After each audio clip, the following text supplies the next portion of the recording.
Então tá, pessoal, quem tá falando aqui é André Machado.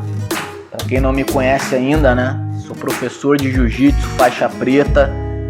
Tenho o canal aqui no YouTube, André Machado BJJ, o pessoal já conhece há anos aí.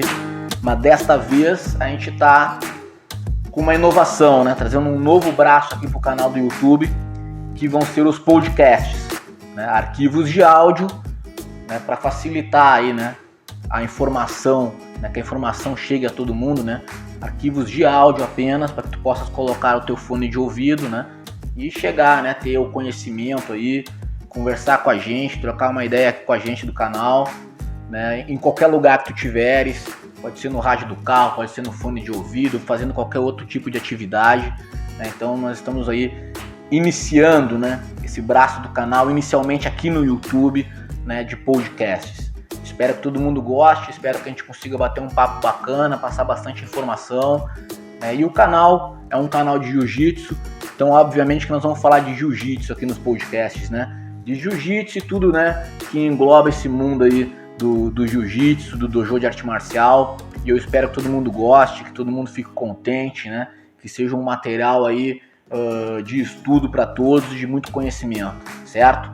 Separei para esse primeiro podcast aqui do canal falar sobre, né, a origem do jiu-jitsu brasileiro, né, falar sobre a origem do jiu-jitsu brasileiro. Diferentemente de falar da história do jiu-jitsu brasileiro, né, eu quero falar da origem, o que originou, né, o que aconteceu, como que chegou até aqui, no ponto onde todo mundo conhece a história do jiu-jitsu brasileiro, né, como que chegou no ponto onde Mitsui Maeda, o Conde Koma, passou as suas técnicas de luta para Carlos Gracie, né, para o mestre Carlos Gracie, né, originando então o jiu-jitsu brasileiro, certo?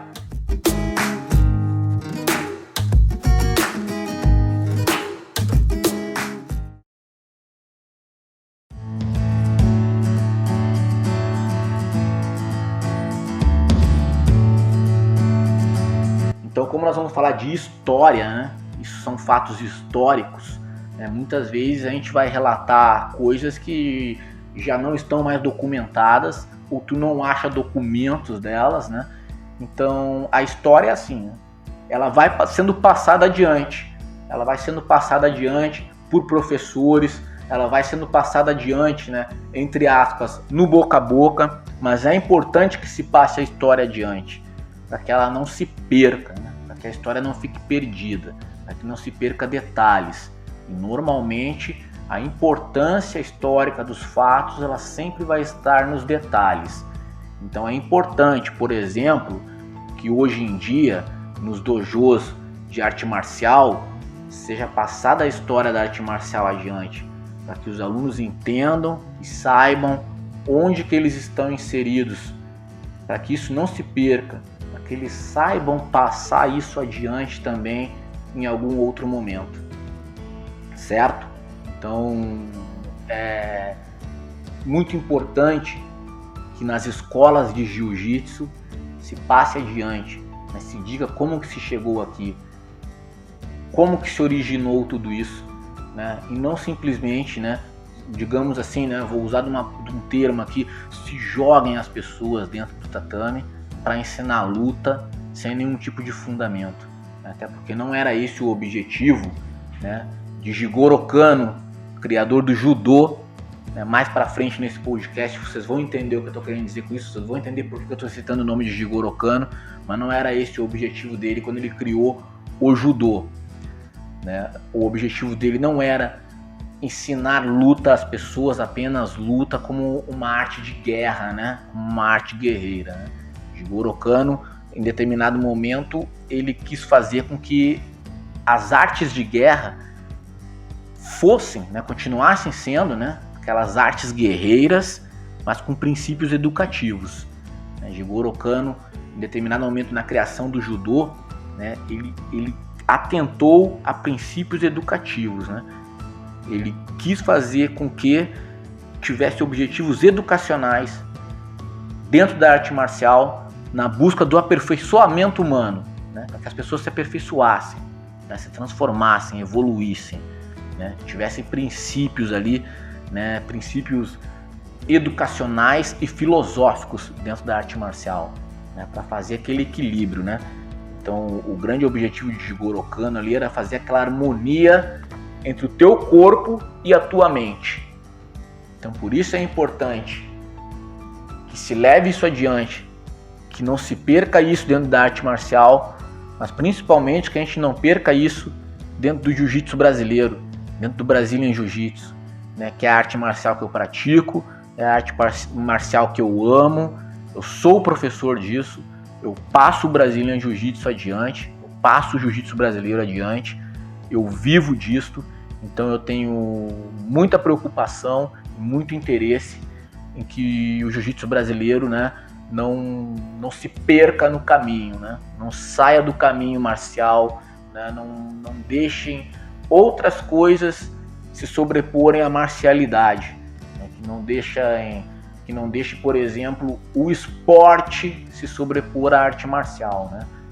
É normal, hoje em tempos modernos, a arte marcial ter se transformado em um esporte, né? Em um esporte de competição, um esporte de regras, um esporte que gera premiações, gera medalha, gera reconhecimento, gera patrocínios.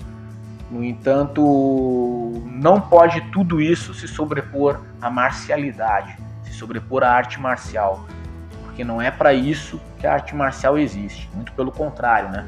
A arte marcial ela existe para que iguale todo mundo, para a evolução humana, sim, para perceberem, né, que tu é uma pessoa diferenciada, que tu é uma pessoa com valores maiores, né, diferenciada, né, uma pessoa evoluída, diferente de uma pessoa comum, não artista marcial. A arte marcial existe para isso e é muito importante, muito interessante que não se perca essa conduta, né, e esses princípios e esses valores da arte marcial. Equalizar e não para diferenciar. Então, em tempos modernos, como eu disse, é normal a arte marcial ter se tornado um esporte. No entanto, o esporte não equaliza, entendeu? O esporte, ele como é que vamos dizer assim, ele alimenta o ego. Ele alimenta o ego. O esporte alimenta aquela história de que tu é melhor do que o outro, e tu quer provar que tu é melhor, que tu está acima de alguém, ou que tu está acima de todos. E não é esse o papel da arte marcial na sociedade. Então, quando eu falo hoje, né, em tempos modernos, quando eu falo que eu não sou fã da competição dentro do jiu-jitsu, que a competição estraga o jiu-jitsu, né, muita gente vem me crucificar, né? Dizia, não, pô, calma aí, falando dos campeonatos, falando da competição, falando dos campeões e tal. Mas não faz bem, não faz bem. Alguém me fala que a competição faz bem ao jiu-jitsu, faz bem à arte marcial, me mostre um argumento.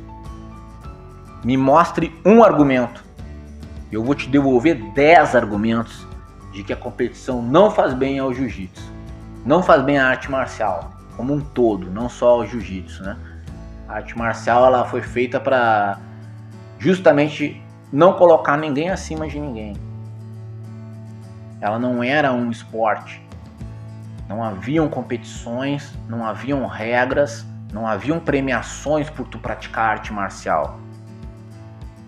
A arte marcial é algo que tu estarias te inserindo dentro dela para ganhar princípios e valores que nunca mais seriam arrancados de ti. Mas não para te gerar status, não para te gerar fama, não para que tu penses que tu é melhor do que alguém. Muito pelo contrário. Por isso então que a arte marcial, né, vou falar agora de kimono, né, falando do judô e do jiu-jitsu, né? Por isso que a arte marcial, a vestimenta é um kimono. Novamente eu vou citar aqui o nome de Jigoro Kano, criador do judô. Como eu disse, né, ainda nesse podcast vocês vão entender por que eu estou citando tanto o nome de Jigoro Kano. Como eu disse, nós vamos falar das origens, né, do jiu-jitsu brasileiro, como é que nós chegamos até aqui, o que originou isso. Então, estou citando novamente o nome de Jigoro Kano, criador do judô, onde colocou-se ali então com a criação do judô que a vestimenta seria o kimono, né? O judogi. E um kimono branco. Todo mundo com a roupa igual, branca e com uma faixa branca na sua cintura. Todo mundo com os pés descalços no dojo. A roupa branca e a faixa branca. Ninguém está acima de ninguém, ninguém está abaixo de ninguém, está todo mundo igual. Está todo mundo igual. Não importa se tu era da plebe, se tu era o imperador. Tu ia vestir a mesma roupa que todo mundo, da mesma cor. Ia fechar ali o casaco, né, do judogi com a faixa. Uma faixa branca. Trazendo para os tempos modernos, né? A arte marcial está passando isso, deveria estar passando isso, né? Que tu chega no dojo, tu chega na tua academia, tu chega na tua escola, tu tem que te despir, né? De todo aquele material que alimenta o teu ego, de tudo aquilo que tu acha que tu pode ser mais que alguém que tu estás portando. Quando tu chega no dojo, tu vai tirar o teu tênis, não importa o preço que ele custou. Tu vai tirar o teu sapato, não importa se ele é nacional ou importado. E o cara que chegar descalço vai chegar igual a ti. Vocês vão ficar todos iguais. Tu vai te despir do teu relógio caro, da tua roupa de marca. Assim como aquela pessoa que ela não tem condição de ter uma roupa de marca, chegou ali com alguns trapos em cima do corpo, ela também vai se despir de tudo aquilo. Todo mundo vai vestir o kimono, vai entrar no dojo, vai ficar todo mundo igual. Ninguém é mais que ninguém. Todo mundo é igual dentro do dojo de arte marcial. Para isso que a arte marcial existe. Né? Para equalizar, não para diferenciar, não é para colocar ninguém acima de ninguém. Todos são iguais, artistas marciais dentro do dojo de arte marcial. Não haviam cores de kimono. A criação do judô, Jigoro Kano, não haviam cores de kimono. Todo mundo de branco. Mais tarde, né? Aí já dentro do judô, já em tempos modernos, já sendo um esporte olímpico, passou-se a aceitar o kimono branco e o azul e mais nenhum. Hoje em dia, me parece que também estão aceitando o kimono preto dentro do dojo do judô. Aí vamos trazer para o jiu-jitsu, né? O jiu-jitsu brasileiro, Brazilian Jiu-Jitsu. Há uma diferenciação muito grande de kimonos, né? Então, como é que vamos dizer assim? Saindo um pouco da proposta do que é a arte marcial, onde há kimono branco, preto, azul, vermelho, verde, amarelo, laranja listrado com bolinha, né? E aí tu já entra no... Tu já está dentro do dojo com aquela etiqueta, carregando aquela etiqueta. Não adianta tu te despir daquele material que tu porta, que pode te colocar acima de alguém. Chegar na arte marcial que é para equalizar todos, né, para manter todos de forma igual, e tu portar um kimono diferente, porque ó, o meu é mais caro, o meu tem uma cor diferente, o meu tem uma etiqueta maior, o meu é do modelo tal, então o meu é melhor. Então a gente desvirtua um pouco do caminho da arte marcial, em termos, né, de que a arte marcial não foi criada para isso. Ela não é isto, né, que é a arte marcial. Bom, mas antes disso a gente tem que ir lá, né, nas origens, né, onde originou tudo isso. O que originou o jiu-jitsu brasileiro? O que originou o Brazilian Jiu-Jitsu conhecido hoje, né? Muita gente fala, não, se origina, né, através, é uma, como é que vamos dizer assim, uma remodelação, né? É uma recriação do jiu-jitsu japonês. Pois então vamos lá, né? Em primeiro lugar, jiu-jitsu japonês não existe. A denominação, né, não seria essa, né? Jiu-jitsu japonês. Né? E a denominação sim seria Jujutsu. Jujutsu. Jujutsu. O Jujutsu tem técnicas que vão vir a originar o Brazilian Jiu-Jitsu. Mas daí, onde surgiu o Jujutsu? O tal do Jiu-Jitsu japonês, né? Onde surgiu o Jujutsu? Até antes disso, né, podemos falar assim, para não ficar essa pronúncia meio estranha no áudio, né, meio estranha aqui no nosso material, né, é Jujutsu. Que quando chegou no Ocidente, né, veio do Oriente para o Ocidente, a pronúncia, né, acabou ficando Jiu-Jitsu. Porque J-U-J-U-T-S-U, Jujutsu, pronunciado pelos japoneses, né, soava algo parecido, né? Então, os ocidentais entenderam como, Jiu-Jitsu. E fizeram a escrita dessa maneira, né? Fizeram uma escrita ocidental, J-I-U, J-I-T-S-U. A escrita ocidental, digamos assim, né? De J-U, J-U-T-S-U. Então não deveria ser Jiu, e sim Ju. Sim, quando se fala, né, o pessoal quer falar em Jiu-Jitsu japonês, né, em Jujutsu, sim, teria que ser Ju. O Jiu-Jitsu brasileiro é J-I-U, né, porque daí já estamos falando de uma outra arte marcial criada, né, uma outra arte marcial criada proveniente das técnicas dessas artes anteriores, né, e que recebeu o nome, foi denominada Jiu-Jitsu brasileiro, J-I-U, J-I-T-S-U, como se conhece hoje, né? O Jiu-Jitsu brasileiro. Mas quando vai se falar de Jiu-Jitsu japonês, sim, o correto seria Jujutsu. Então, até como é que a gente comprova isso, né? Como é que a gente comprova que o certo seria Ju? A gente comprova pelo que se chama de kanji, né? Os kanjis, né? São as letras japonesas, o ideograma, né? Digamos assim, né? Os ideogramas, os kanjis de judô e de jiu-jitsu. A primeira letra japonesa, aquele desenho, o ideograma, né? A primeira letra de judô e jiu-jitsu é a mesma. É o mesmo kanji. É o mesmo. Que é Ju. Então, Judô, o segundo muda, né? Que um é Judô, o outro é Jujutsu. Judô seria o Ju, né? O Ju, ele significa suave. Suave. Então o Judô, do significa caminho, judô é o caminho suave. Jitsu ou jutsu, né, na verdade, o jutsu japonês significa arte ou técnica, arte, né? Seria esse o significado, né? Então, Jujutsu seria a arte suave, a técnica suave, e Judô seria caminho suave, né? Então, através disto, a gente comprova que sim, né? A primeira sílaba da arte marcial japonesa seria Ju e não Jiu, como se, digamos assim, né, se ocidentalizou, né? Aqui no Ocidente acabou ficando Ju.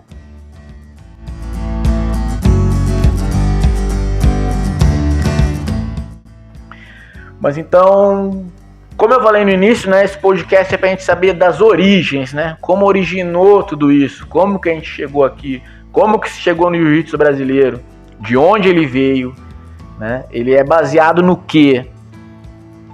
Onde estão os primórdios de tudo isso? Veio com que teorias, né? Qual que é a filosofia disto tudo? E a gente segue isto até hoje? Isto é seguido até hoje? Como foi visto o jiu-jitsu brasileiro na sua criação? Como será que está sendo visto hoje? Como que deveriam ser as nossas condutas hoje, né? Para honrarmos o primórdio disso tudo, para honrarmos os grandes mestres que nos trouxeram até aqui, que nos trouxeram aqui hoje com o Brazilian Jiu-Jitsu. Mas a gente deve honrar alguém. A gente não chegou aqui sozinho, a gente nunca chega a lugar nenhum sozinho.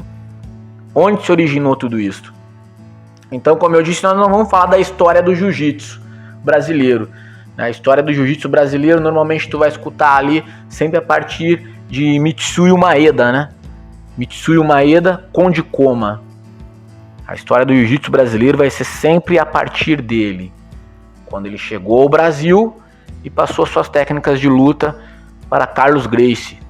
Então, né, na história aí, entrando como o filho mais velho de Gastão Gracie. Gastão Gracie, patriarca da família Gracie, onde pediu ao Conde Koma, né, Mitsuyo Maeda, que ensinasse as técnicas, né, suas técnicas de luta ao seu filho Carlos, que era o seu filho mais velho.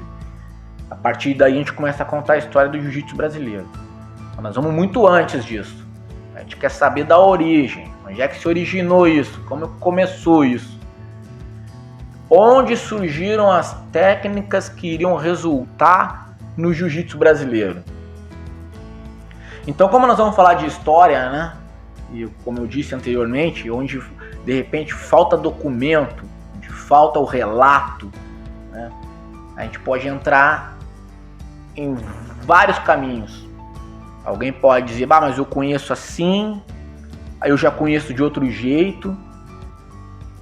Eu hoje aqui, André Machado, professor de jiu-jitsu, vou passar um pouco para vocês do que eu conheço, do que eu estudei, do que eu pesquisei na minha vida aí dentro do jiu-jitsu, do que eu já conversei com outras pessoas, com outros professores de outras artes marciais, com alunos, né? E as conclusões a que eu chego estudando a história da origem do jiu-jitsu, certo? A história, digamos assim, que mais se ouve, né, é que as origens do jiu-jitsu brasileiro estariam na Índia, porque lá foram desenvolvidas técnicas por monges budistas, técnicas, né, que baseavam de lutas primitivas, nós estamos falando, né, mas técnicas que se baseavam em ataque e defesa, envolvendo projeções, né, que seriam as quedas, tu projetar o teu inimigo ao solo para dominá-lo no solo e praticar estrangulamentos ou chaves de braço, de pé, de joelho. Então, relatos históricos, né, colocam que esse tipo de técnica se originou na Índia. Monges budistas começaram a praticar técnicas neste formato, né, que posteriormente iriam formar o Jujutsu. Ou, como já falamos aqui no podcast, já chamamos aqui no podcast o Jiu-Jitsu japonês, mas é o Jujutsu. Então, originário na Índia, por monges budistas, que depois iria para a China, para o Japão, conforme a religião budista iria se disseminando, né? A religião budista, o budismo, sairia da Índia para a China, para o Japão, e consigo estaria levando junto dos monges, né, essas técnicas de luta que eram praticadas por eles. Então há relatos disso.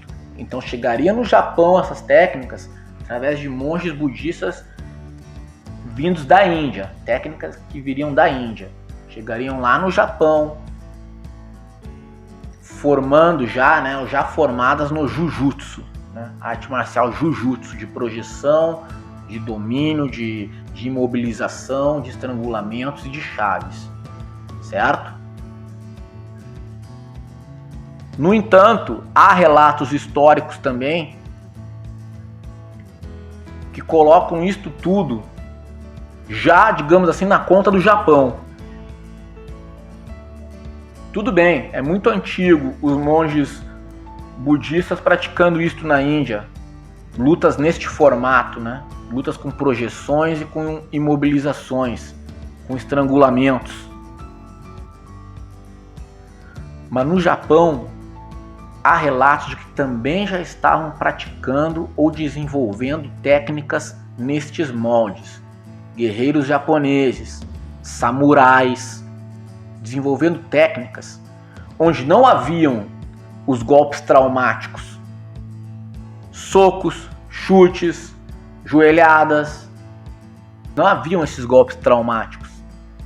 Por que não haviam esses golpes traumáticos em técnicas sendo desenvolvidas por samurais no Japão? Porque essas técnicas elas eram desenvolvidas para que em determinado momento tu estivesse, preparado, o guerreiro estivesse preparado para agir no campo de batalha mediante a perca, digamos assim, das suas armas. O samurai perdeu a espada, o guerreiro perdeu a sua arma, então ele vai ter que se virar em luta, em luta corporal contra o seu inimigo, no campo de batalha. Golpes traumáticos como socos, chutes, joelhadas não surtiriam o efeito para uma vitória em uma batalha, visto que tu estarias em luta corporal com alguém usando uma armadura, muito grande, muito pesada. Daí relatos muito antigos de que guerreiros japoneses, de que samurais já desenvolviam técnicas de projeção, de imobilização, visando estrangulamento, chaves de braço, chave de pé, para que pudessem então entrar em luta corporal no campo de batalha, uma vez que estivessem perdido a sua arma, que a arma estivesse perdida em meio à batalha. Então há esses relatos históricos. Monges budistas na Índia, samurais no Japão, que começaram, e falando mesmo de lutas primitivas, envolvendo projeções, imobilizações, estrangulamentos e chaves, que mais pra frente se tornou o Jujutsu. Mais pra frente se tornou a arte marcial conhecida como Jujutsu. Agora vamos a um praticante de Jujutsu que tem um nome de extrema importância dentro da arte marcial. Um nome de extrema importância dentro da arte marcial como ela é vista hoje. Que agregou muito valor às lutas. Porque até então nós estávamos falando de lutas primitivas. Arte para a guerra. E agora nós vamos falar de um nome muito importante para a arte marcial como ela é vista hoje na modernidade. É um japonês chamado, já falei aqui no podcast no nome dele anteriormente, falando que todo mundo iria entender depois porque que eu estava citando tanto o nome dele. É um japonês chamado Jigoro Kano. Jigoro Kano nada mais é que o criador do judô. Jigoro Kano, praticante de Jujutsu. O Jujutsu ele é uma arte marcial que originou outras duas artes marciais no Japão. Originou o Judô e originou o Aikido. Jujutsu é a arte marcial que originou as outras. Ela é anterior às outras artes marciais, ao Aikido e ao Judô, um Jigoro Kano, praticante também de Jujutsu. Jigoro Kano, o que ele fez foi aperfeiçoar o Jujutsu, aperfeiçoar cada vez mais aquelas técnicas, aperfeiçoar as projeções, aperfeiçoar as imobilizações, os estrangulamentos, as técnicas de chão que haviam, obviamente, mas principalmente as projeções. Aperfeiçoou as projeções do Jujutsu, criando então o Judô.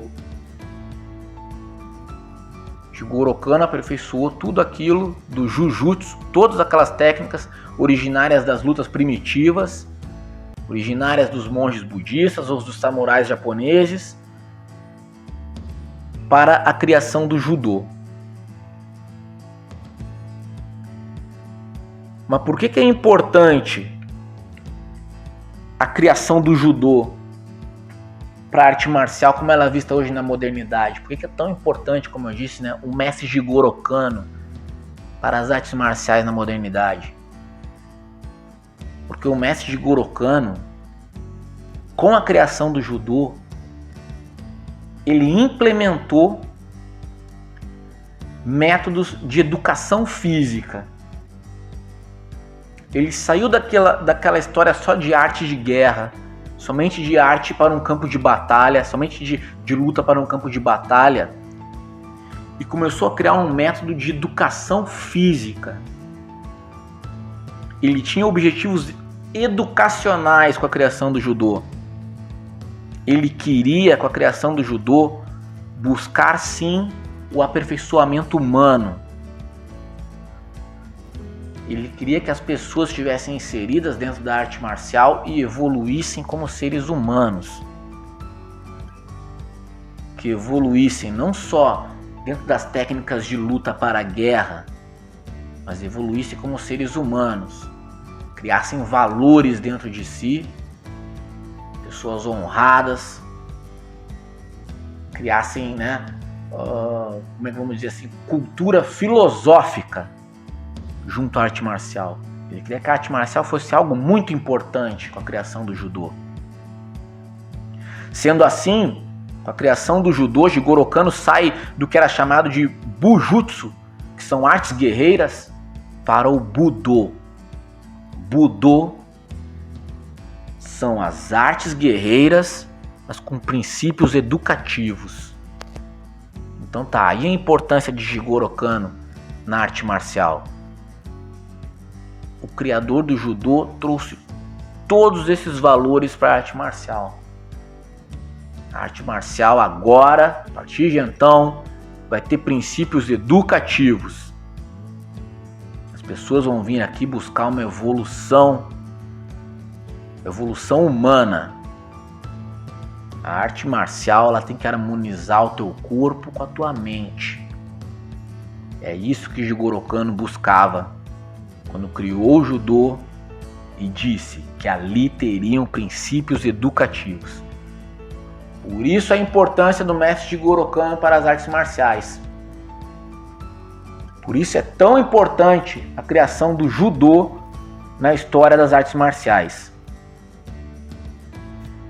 A criação do judô por Jigoro Kano trouxe todos esses valores, onde na arte marcial, como falei no início do podcast, no início aqui, da nossa conversa, ela estaria ali para equalizar e não para promover a desigualdade.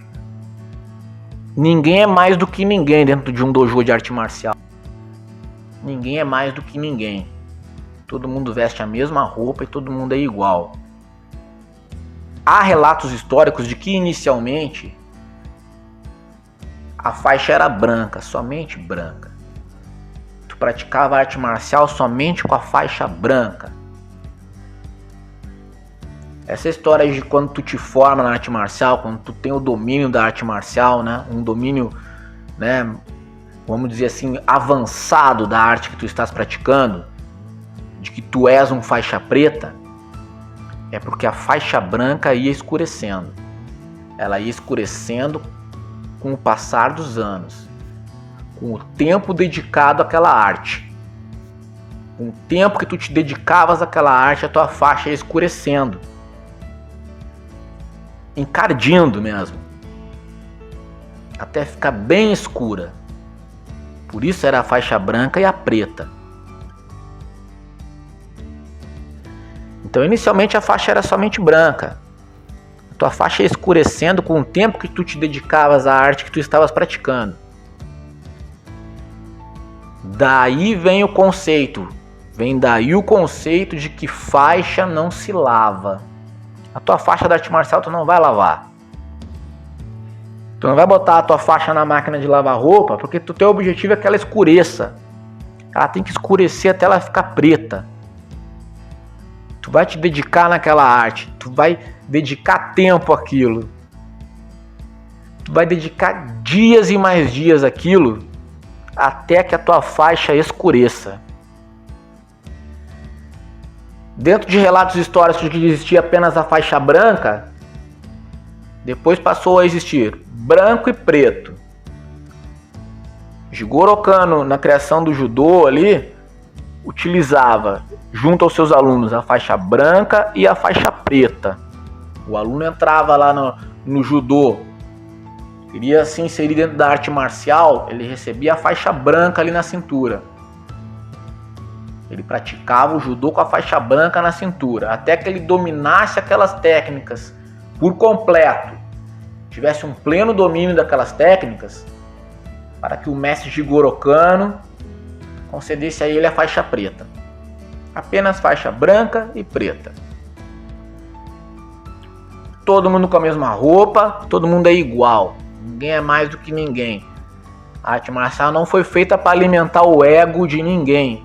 Pelo contrário, o ego está fora da arte marcial. Se a arte marcial está dentro de uma caixa, o ego está fora dessa caixa. Ele está em outro lugar. Ele não cabe. Ego não cabe na mesma caixa que arte marcial. Exibicionismo não cabe na mesma caixa que arte marcial. Sabe quando que veio aquela escala de cores nas faixas? Sabe quando que Jigoro Kano criou aquela escala de cores nas faixas do judô? Quando a arte marcial saiu do Oriente para o Ocidente. Quando chegou aqui no Ocidente o judô, o mestre Jigoro Kano se viu numa situação onde ele teria que criar uma escala de cores para as faixas. O objetivo dele era que os ocidentais passassem a praticar o judô também. Ele queria difundir o judô, ele queria difundir o judô mundialmente. Mas ele percebeu que os ocidentais não eram como os orientais na prática marcial. Os ocidentais tinham uma cultura diferente. E que os ocidentais precisavam de um incentivo a mais para permanecerem focados em algo. Então ele criou uma escala de cores que, falando aqui hoje, já que nós estamos falando de história, né? Já que estamos falando de história, uma escala de cores que não serve para nada, a não ser para que os ocidentais não abandonassem a arte marcial. Para que serve a escala de cores? O mestre Jigoro Kano criou a faixa branca e a preta. O que vem entre as duas é o teu conhecimento. É tu estares focado e dedicado a evoluir dentro daquela arte marcial. Mas evoluir como o mestre Jigoro Kano queria que tu evoluísses. Praticando a luta, mas evoluindo como ser humano. A arte marcial tem princípios educativos, princípios filosóficos. Ela vai te trazer valores. Ela vai te tornar uma pessoa honrada, uma pessoa respeitosa.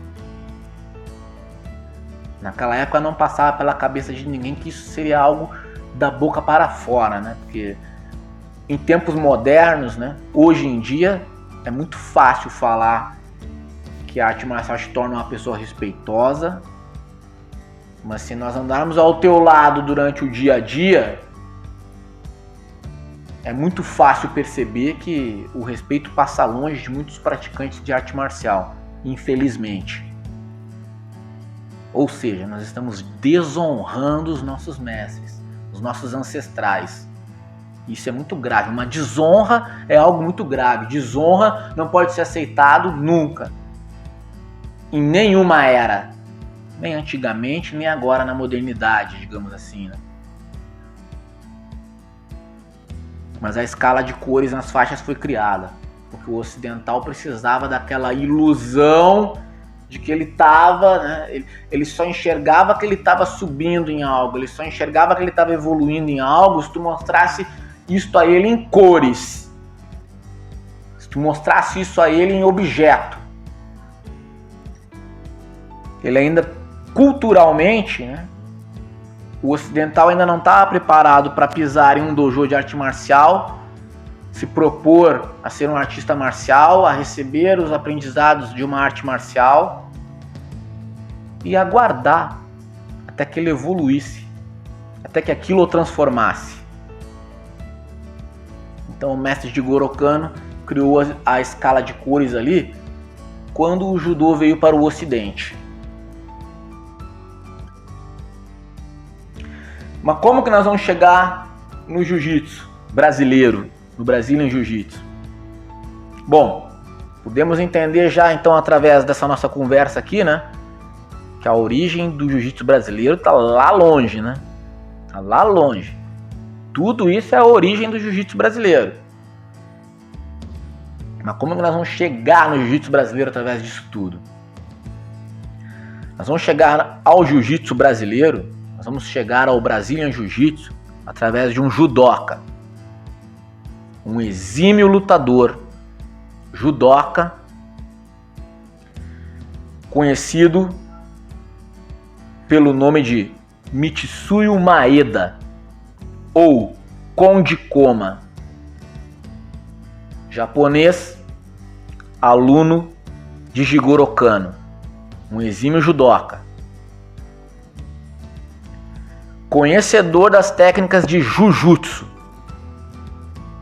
mesmo, digamos assim, né, com a defasagem do Jujutsu no Japão, do Jujutsu no Oriente. Porque o judô, então, né, criado pelo Jigoro Kano, engoliu o Jujutsu. Tornou-se uma técnica marcial mais eficaz, de um estudo maior, né? Mas Mitsuyo Maeda era conhecedor das técnicas de Jujutsu, seu mestre Jigoro Kano era praticante de Jujutsu e criou o judô de acordo com as técnicas do Jujutsu. O Jujutsu é anterior ao judô.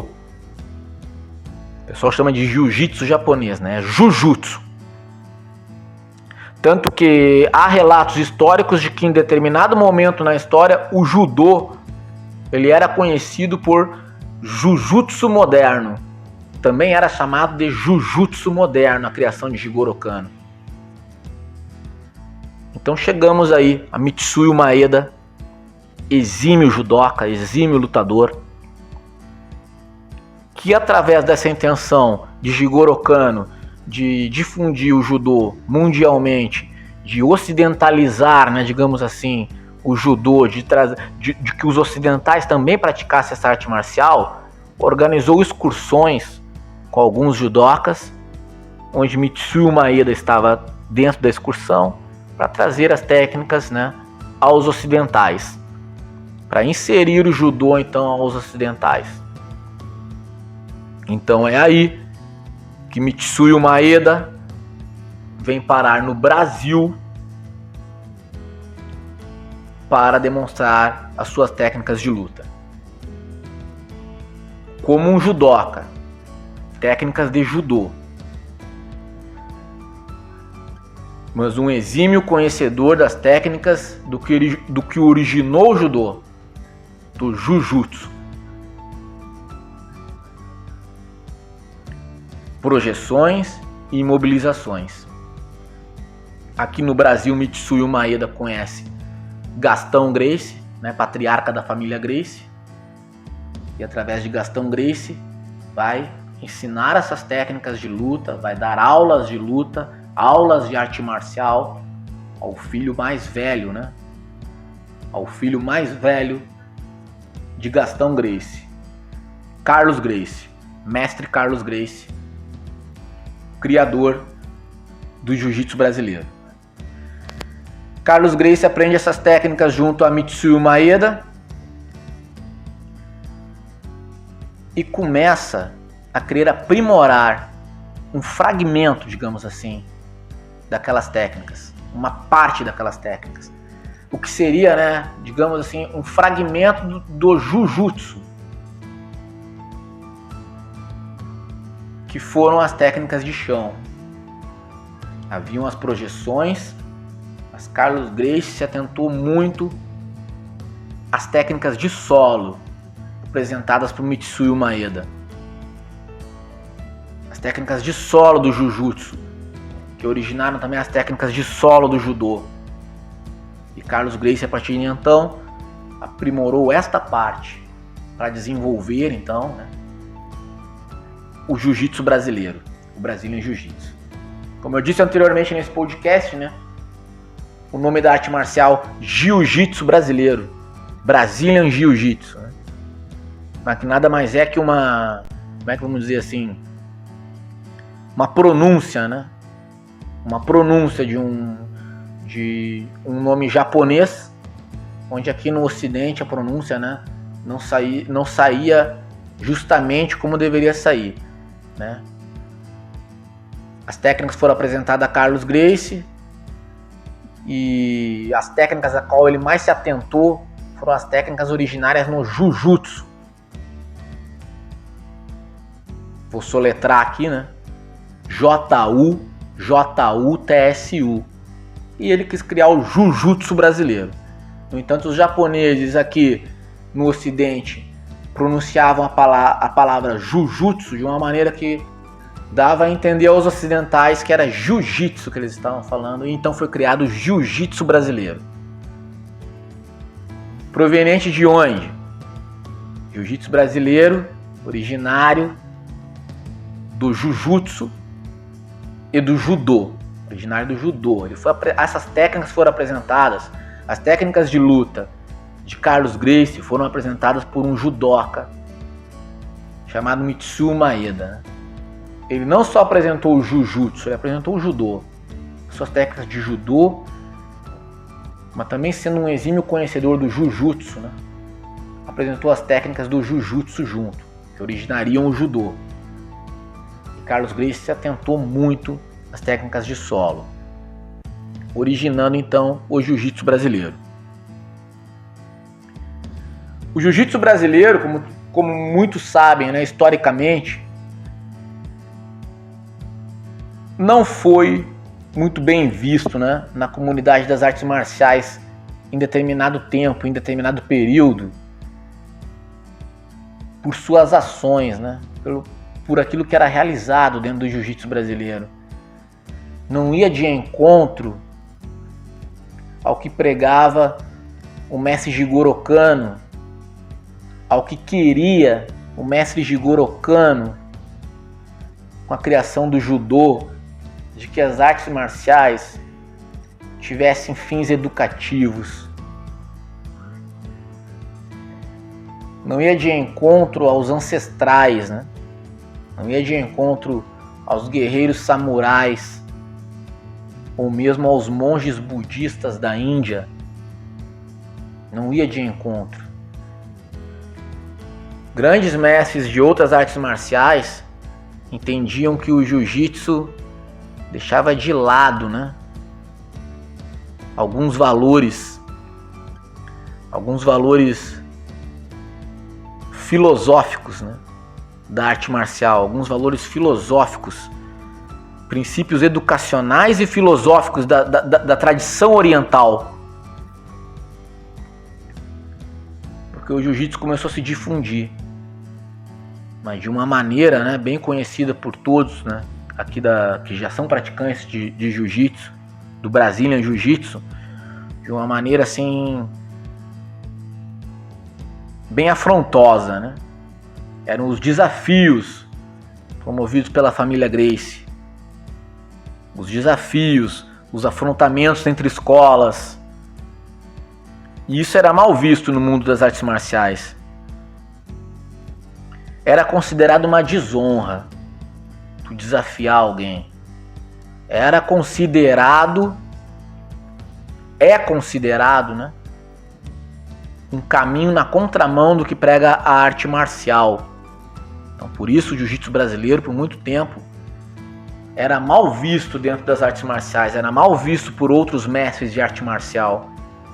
Digamos assim, né? Pegou muita inimizade, né? Pegou muita inimizade dentro da arte marcial por algum período, por causa dos desafios, né? Dos afrontamentos. Eram desafios, assim, digamos, era desafio de maneira assintosa. era maneira assintosa, era arrogante, era truculento. Deixava em situação de humilhação e de constrangimento outros artistas marciais, outros mestres, professores de outras modalidades. E isso era muito mal visto dentro da arte marcial. Vejamos, né? Se nós temos que honrar algo, se nós temos que honrar os nossos ancestrais, os mestres que nos trouxeram até aqui, era considerado uma desonra, principalmente ao que estava propondo Jigoro Kano, com a criação do judô, que originaria sim o jiu-jitsu, porque Mitsuyo Maeda, o Conde Koma, é aluno de Jigoro Kano, é judoca.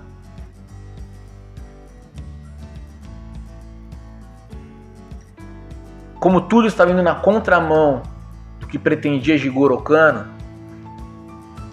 era considerado uma desonra aos mestres que originaram aquilo. Então Mitsuyo Maeda, estando no Brasil, passando as técnicas do Jujutsu e do Judô a Carlos Gracie,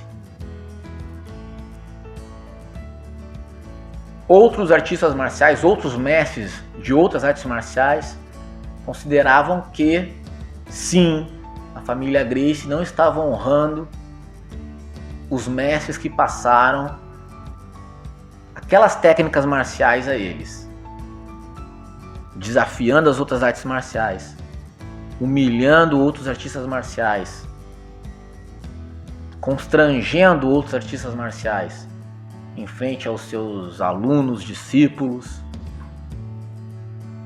Então, por muito tempo, o jiu-jitsu brasileiro era mal visto, né, na arte marcial. Agora, o que a gente pode falar a respeito disso? Eu sou faixa preta de jiu-jitsu, sou professor de jiu-jitsu, vivo de jiu-jitsu. O que eu posso falar a respeito disso? O jiu-jitsu hoje é conhecido mundialmente, o jiu-jitsu brasileiro. Imagina, né? Nessa história toda que nós estamos falando aqui, desde lá dos monges budistas na Índia, dos samurais no Japão, daquelas lutas primitivas que originariam o Jujutsu, para chegar até Mitsuyo Maeda aqui no Brasil, passar a Carlos Gracie. Aí imagina, né? Para depois Carlos Gracie desenvolver as técnicas do jiu-jitsu brasileiro e essas técnicas serem exportadas lá para o Japão. Uma técnica renomada, onde hoje em dia os artistas marciais sabem que para que tu possas sobressair ao jiu-jitsu brasileiro, tu tens que ter conhecimento de jiu-jitsu brasileiro. Tu tens que ter conhecimento do Brazilian Jiu-Jitsu. Porque senão dificilmente tu vai sobressair às técnicas de curta distância e de solo do jiu-jitsu brasileiro. Mas por que o jiu-jitsu brasileiro, uma arte marcial tão nova, em tão pouco tempo, ganhou o mundo dessa maneira?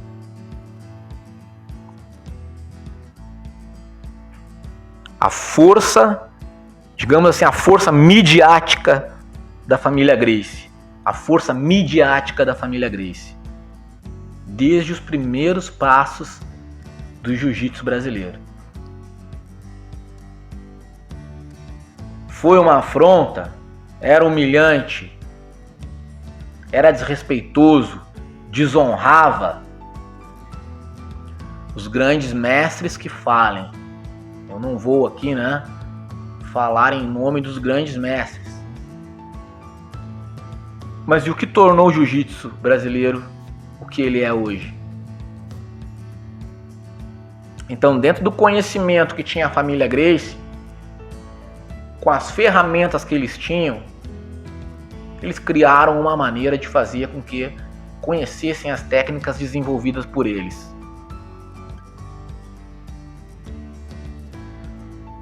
E a maneira foi a base dos desafios.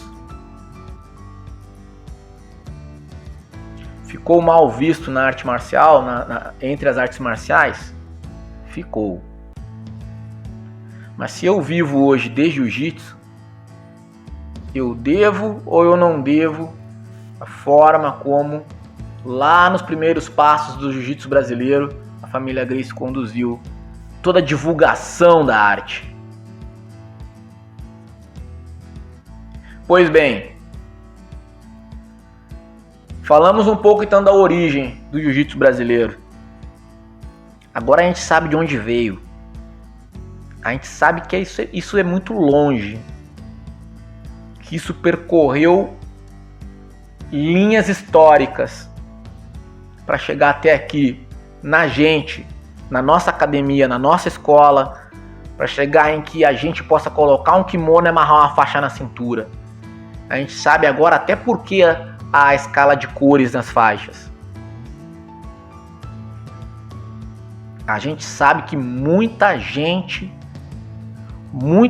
lutou, literalmente, para que hoje estejamos aqui em tempos modernos com o jiu-jitsu brasileiro. Para que hoje eu, André Machado, seja um professor de jiu-jitsu brasileiro, um professor de Brazilian Jiu-Jitsu, um faixa preta de Brazilian Jiu-Jitsu.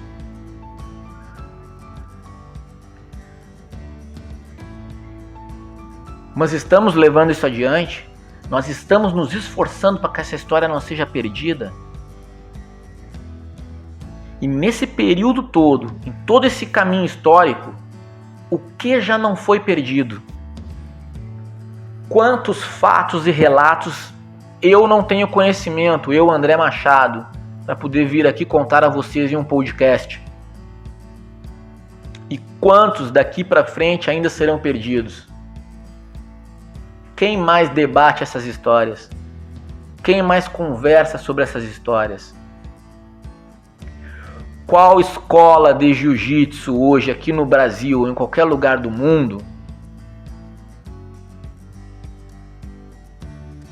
preocupa-se em que seus alunos sejam cultos na história da arte marcial que eles praticam? Mas muito mais do que isso, muito mais que eles sejam cultos na história da arte marcial que eles praticam, muito mais que eles entendam como é que eles foram parar ali, como que a história os jogou ali, muito mais do que isto. Quantas escolas de jiu-jitsu brasileiro hoje realmente seguem o que foi proposto por Jigoro Kano na criação do judô, por Jigoro Kano como formador de Mitsuyo Maeda, formador técnico de Carlos Gracie, criador do jiu-jitsu brasileiro? Quantas escolas estão preocupadas com isso? Quantas escolas estão preocupadas em passar esses valores aos seus alunos? Esses conhecimentos, mostrar que a arte marcial é um lugar onde tu tem que ser uma pessoa honrada. Tu vestindo um kimono e entrando em um dojo, tu tá honrando muitos mestres. Tu carrega uma história muito grande contigo. E tu tem que entender tudo isso. Tu tem que entender quem tu estás te tornando a partir do momento que tu pisas pela primeira vez em um dojo de arte marcial. Quantas escolas, quantas promovem isso entre os seus alunos? Quantas escolas mostram aos seus alunos os verdadeiros valores de tu estares dentro de um dojo de arte marcial?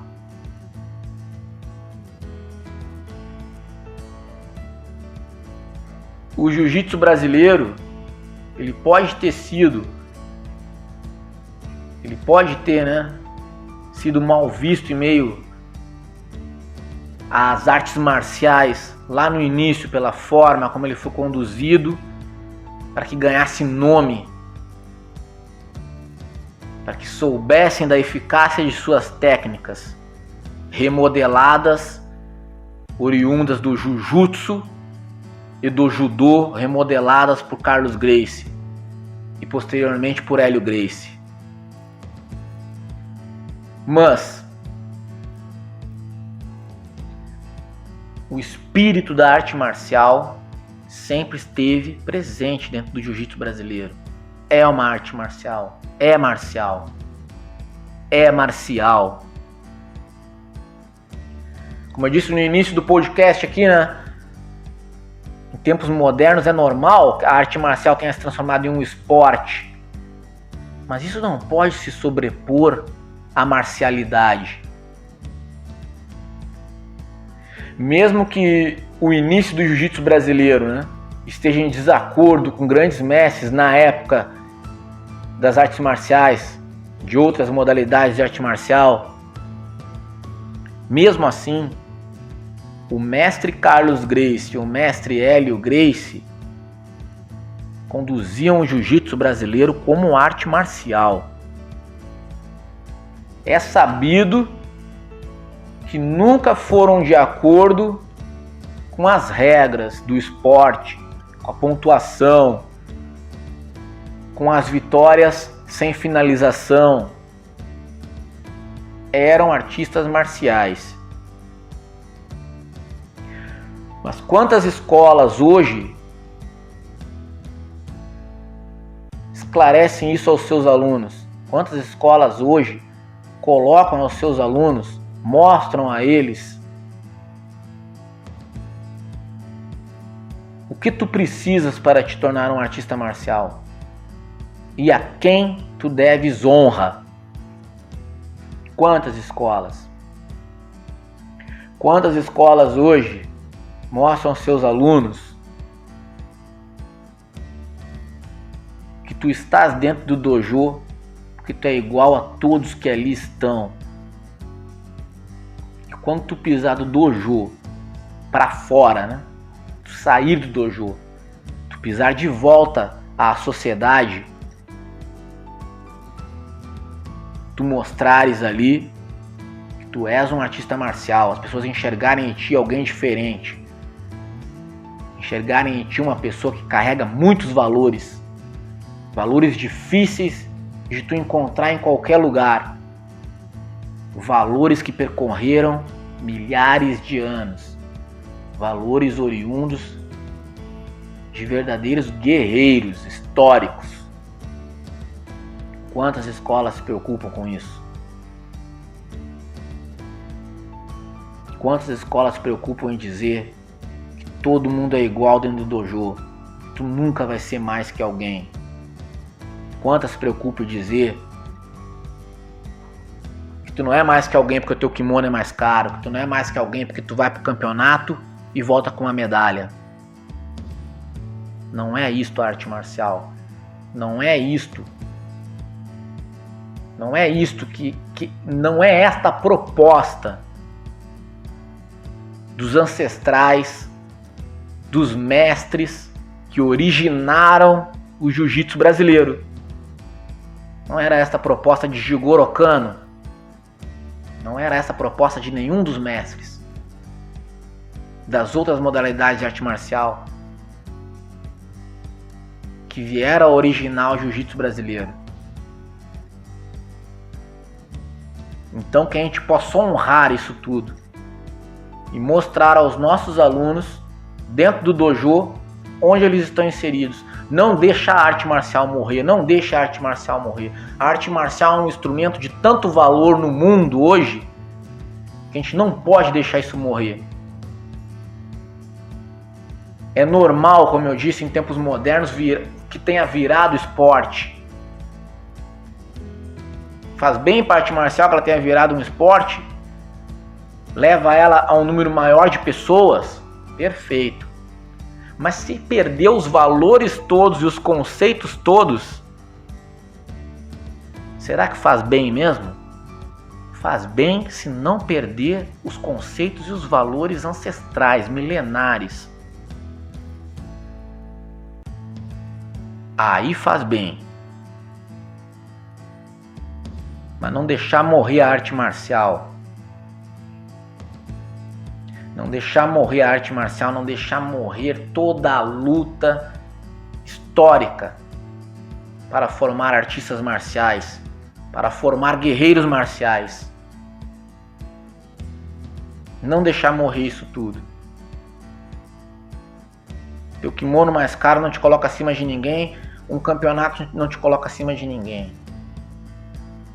Não é artista marcial aquele que pisa em uma competição, que joga o kimono no chão, que arranca o casaco do kimono, que aponta o dedo na cara do árbitro, que sai xingando toda a arquibancada.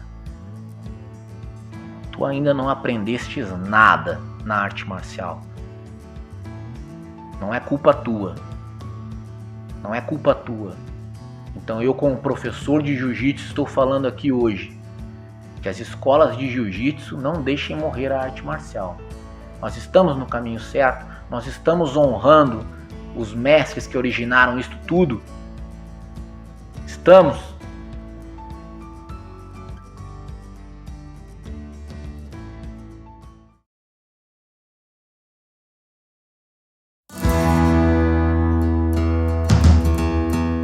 Bom, pessoal, fica aí a reflexão. Como eu disse, quando se fala de história, há relatos e relatos, a história passa de boca em boca, né? Vem no boca a boca, né? E nós vamos falar de relatos e mais relatos, e às vezes já são relatos que já não possuem mais documentos. Mas a história só sobrevive se ela é passada adiante. Então, do que vale eu ter uma escola de jiu-jitsu, eu estar diariamente com os meus alunos, se eu não passar a história que me trouxe até aqui adiante, para que eles tenham conhecimento e para que eles possam passar adiante? Do que vale isso? Fica a reflexão. Eu espero, que tenham gostado desse podcast. É o primeiro aqui do canal André Machado BJJ. Estou me aventurando nisto.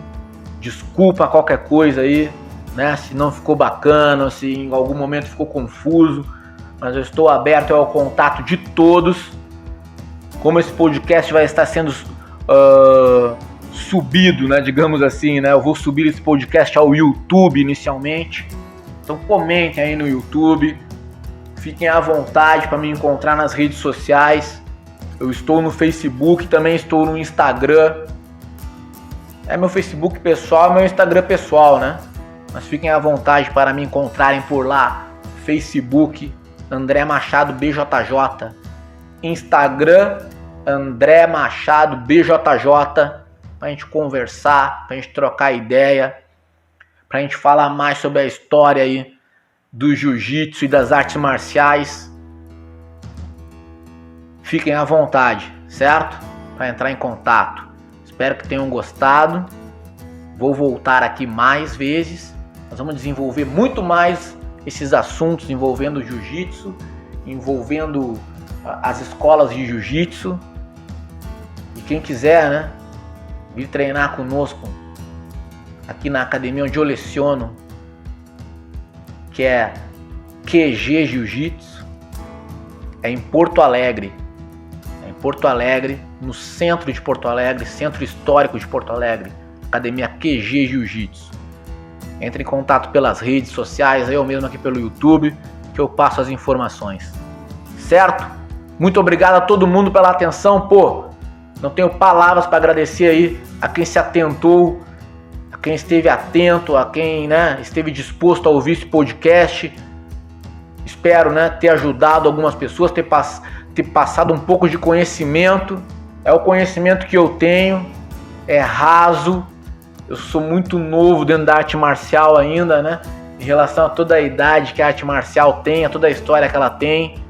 Mas espero ter contribuído aí, ou pelo menos, ter intertido aos amigos. Perfeito, pessoal? Muito obrigado. Então vamos encerrando aqui nosso primeiro podcast. Muito obrigado. Até o próximo.